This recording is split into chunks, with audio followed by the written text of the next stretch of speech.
Hi there, I'm Dana from WholeHealthDana.com, and today we're going to learn how to dehydrate fresh blueberries. So the first thing you're going to want to do, and I've already done this, but you're going to want to clean your blueberries. I run water in the sink and then I will clean them. I'll either add some white vinegar, sometimes I'll add a plant-based produce wash, and other times I'll just fill the sink with water and add about 5 drops of lemon essential oil. So you just want to make sure that they're clean, let them soak for, I don't know, maybe 5 minutes or so. Now what I do is I leave them in the plastic crate that they're already in, and then just submerge the whole entire thing. That way they're still contained, and then, you know, when you lift it up, the water drains out the bottom. I will open up the top so that I can run water over the top of it, and particularly if I use this because it has some suds in it.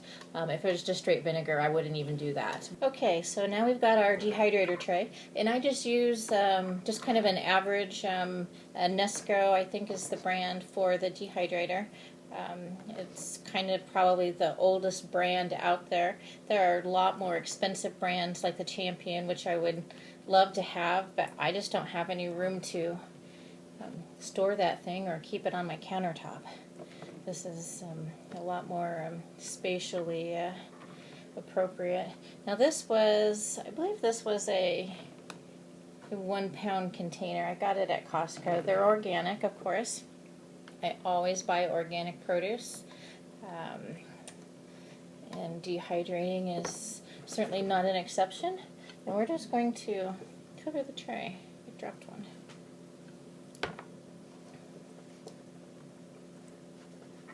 Now these are going to, after several hours, as the moisture starts to run out of them, they're going to be significantly smaller.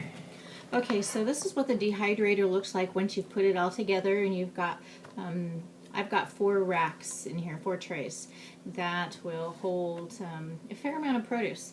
So, like I said, this one isn't a fancy one. Some dehydrators will have temperature gauges and timers.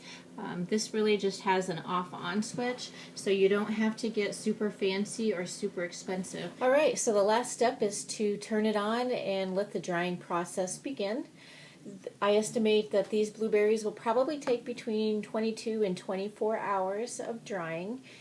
Blueberries just seem to take quite a bit of time. So this is what they look like when they are done. They are probably maybe half the size.